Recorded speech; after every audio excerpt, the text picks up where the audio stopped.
আসসালামু আলাইকুম দর্শক, স্বপ্নভূমি নিউজে আপনাদেরকে স্বাগত। গ্রেটা থুনবার্গকে নির্যাতন ও ইসরায়েলি পতাকায় চুমু খেতে বাধ্য করার অভিযোগ।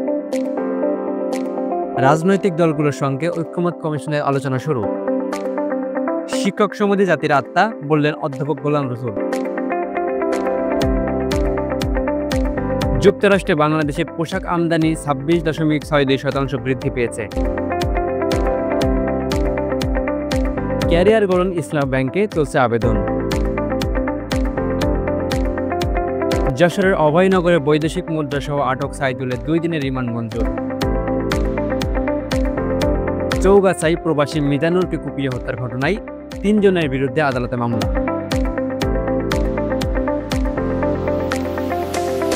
ইভ্যালিস সিও রাসেল ও চেয়ারম্যানের বিরুদ্ধে যশোর আদালতে মামলা। যশোরের কেশবপুরে বিশ্ব শিক্ষক দিবস উদযাপন। বাগারপাড়ায় বিএনপি নেতৃবৃন্দের সাথে পূজা উদযাপন ফ্রন্টের মতো বিনিময় সভা। যশোরের বাগারপাড়ায় বিশ্ব শিক্ষক দিবস উদযাপন। যশোরের অভয়নগরে বিশ্ব শিক্ষক দিবসের র্যালি ও আলোচনা সভা। ধন্যবাদ দর্শক, স্বপ্নভূমির সাথে থাকার জন্য।